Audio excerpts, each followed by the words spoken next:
All right. Hey, David. Hi, Caitlin. How are you today? Terrific. Good to see you. Good to see you too. I'm so excited to have you here for our December fireside chat. Thank you so much for joining me. Yeah, my pleasure. This is a special one because it is that time of year, Hmm. and you have a Christmas memoir. Hmm. So we figured this was the perfect time to sit down and talk to you about your memoir, Seasons of Light and Magic. Well, I appreciate it because it's very special to me. It involves my family and my mother and the time of year that she thought was her most favorite time of year. So, in celebration of her and of the time of year, here we are. And it's growing up in Texas, right? That's right, Georgetown, Texas, just north of Austin, about 20 miles, right in the heart of the state. It was a great place to grow up. It was a small town. Everybody knew each other. We could leave our doors unlocked and our goods in the yard, and nobody would walk away with anything. So it was a magical time, and hopefully, I recreated some of that in the words that I put on the page. Yeah, no, it's great. You have the book with you. Can you hold it up to show I everybody? do. Well, I have two versions of the book, as you know. This is the original version, which has on it a picture of the house that I grew up in. I had a friend of mine take that photograph one time when I was writing poetry about the house and publishing it. And so it's on this one. And this one is simply entitled Christmas in George Patch. Now, George Patch is what we call Georgetown. The teenagers had sort of fashioned that we were living in the same town that Little Abner was living in, the comic strip Yes. person. So that was Dog Patch. And so we called it George Patch. So this is Christmas in George Patch. And that's the original story. And then later on, I had written a fictional story about a preacher who came to a small town in Wyoming and thought he could get an audience in his church by wearing a six gun at his side, and learned a lesson throughout this that there were other other ways to populate his audience in the church. And so the town drunk actually ends up teaching him a lesson, and that ends up in this collection, which is called Seasons of Light and Magic. I love the cover on this one. You guys did It's a great job with that. Yeah, it's really beautiful. And, it is available to purchase. So we'll provide links. And, for anybody who wants to purchase the book, it's a great time for giving. If you need gifts, it's a really heartwarming story. Um, so who is the book for? Ah, well, of course, it's for my mother. She was a wonderful person, and she did a great job of trying to pass along to her children, the boys, her appreciation for the good things like Christmas. So I was writing it for her, but I was also writing it for my grandchildren because I thought they needed to know some of these stories to take along with them and pass down through the generations. There's a recipe in this book called cheese batter buns that she made every season, Thanksgiving, Christmas, and we look forward to those all year long. They were so fantastic. I'd be standing over the stove waiting for them to come out of the oven and could hardly wait to put the butter on them and start noshing away. So I put that into the story in two ways. One is it's part of the celebration that I write about, but also I provided the recipe. So at the end of the story, there is her recipe for cheese batter buns, and I can tell you that that has sold the book more than. I'm sure Yeah. it has. My mouth is watering right now. No, it's Um, fantastic. do you make them every year? I do, and You my do. children got used to me making them every year, and now they're making them for their children. So it is working its way through the generations. That's fantastic. I plan to make them, though I hope I don't ruin them, but Oh no, they have they have a lot of forgiveness. In fact, I double up sometimes on the onions and on the cheese just to make them extra rich. They don't rise quite as much if you put too much cheese in, but they taste great anyway. So have fun. I can't wait. I'll reach out to you when I do. Thank So, you. how much of the book is, real and how much fiction? Well, in the memoir part, there are two parts to this collection where there is the one about my Wyoming and the one about Texas. Now, the Wyoming is fiction, but the one about Texas is straight memoir. So in memoirs, you probably know you can't really change anything. Otherwise, you don't call it memoir, you have to call it fiction. And so I was true to the notion that everything in this first story is honor that tradition of memoir. So it's all true. And everything that happened, I've tried to reproduce as best I can. Of course, you realize that when people are writing from memory, memory is mutable, it changes, right? Of And course. observation even is different from person to person. So if you have five people standing on the corner watching an accident, they get five different stories. So I realized that my interpretation of things that happened are personal to me, but I've tried to construct it in such a way that it's open to other interpretations. So I don't really preach to anybody about how they should understand this. I just lay it out, and then they'll get from the story whatever it is they need to get.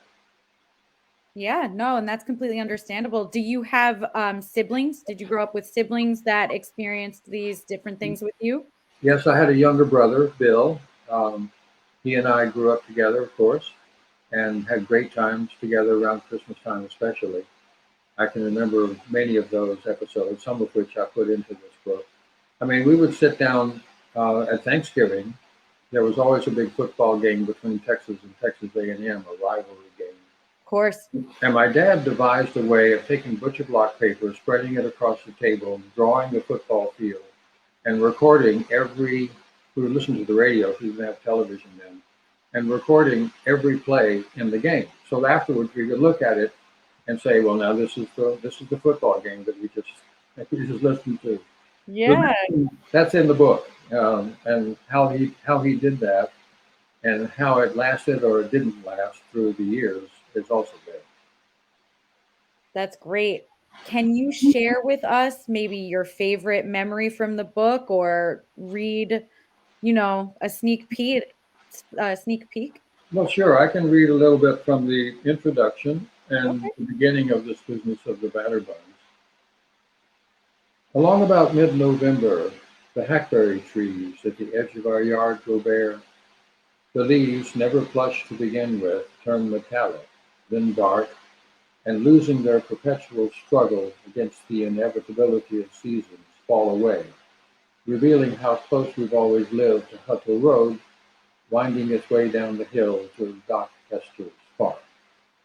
Now, the hackberry trees show up at the beginning and they show up at the end when the son, me, returns years later to spend the last Christmas I ever spent with my mother. And then the hackberry trees sort of bookend the book, showing up once again at that point. And actually, what happens to them is they get cut down and pecan trees are planted instead. And it's a metaphor for changes that we go through in our lives. The house we grew up in, we thought was so large, and we go back and it's a tiny house. So things change, and our perception of things also changes at the same time. Here's another little paragraph. There have always been rituals for these days, careful pause points to ensure that we march deliberately without exploding too suddenly into wild excitement. A controlled release of tension, as they say, like that of a great poem, when, conscious of the nearness of climax, one stops to savor the rising tide. So it is that now the much anticipated time for Mother to make her famous cheese batter buns has arrived. I love that. Your writing is very beautiful. Oh, thank you. Well, I tried to put as much heart into it as possible without making it sloppy or too mushy. Just, lay it out with plain language as beautifully as you can, and then people will bring their own appreciations to it based upon what they know and have experienced. What do you hope that your readers take away from this story? Well, when writers write and poets make poetry, they have an intention of sorts about what they put into it. So naturally, I have an intention here, some of which we've talked about, celebrating my mother, celebrating the season, passing along through the generations certain traditions and appreciations and certain histories that you must remember to know the family, because when people disappear, they die and go off, then you don't know what happened to Aunt Annie Lee or whoever ever, unless you have heard that story. So all of those things I put into it. The truth of the matter is, when people read your work, they bring their own baggage, they bring their own histories and their own expectations. And so they're going to find things in your work that you didn't even intend to put there. If you write well enough, they'll do that. If you write trying to preach at them and say, this is what I want you to understand, they won't take that away. They'll resist it because it's not necessarily what they want. But if you just lay out the story as naturally and beautifully as you can, they're going to remember something about their own family, or maybe something that they missed, that they've forgotten about. And I love that, because that means that you're actually reaching people at levels that are kind of magical. And it's the time of year for that. That's why, I was so happy to have you here with us for December. And really just get the word out there about this book, because I feel like we all need more heartwarming stories like this. Well, I can tell you what, these make great stocking fillers. Absolutely. Or, Absolutely. you can make it your Christmas card. You can send it along with a little greeting to your best friend. Yes, and I will definitely leave the link where readers can purchase this story. And, you can reach out to us on Facebook or our website. We'll have it posted up there. And, there's still plenty of time to get it by Christmas. So for anyone looking for a special gift for somebody, look no further. But the other thing to say is that you're doing something special with these books because you're actually signing them for me. My signature will be in the book. So what you're buying is a signed copy of the book. Yes, yes, you are. We are. We're going to do that for, I think, the next month. We'll include your signature on the book for anybody who wants to purchase. So, yes, it makes it even more special. No, that's terrific. It makes it a kind of a personal thing. Absolutely. Well, David, thank you so much for joining me and talking about this book. I know it's very special to you. Well, thank you, Caitlin, for all that you do at Dusty Saddle Productions, because you guys are terrific. Thanks Oh, so much. thank you. Thank you. We have a great time and we look forward to it. All right, David, we will talk to you soon. Okay. Bye, everyone. Okay. Have a great day. You too. Bye bye.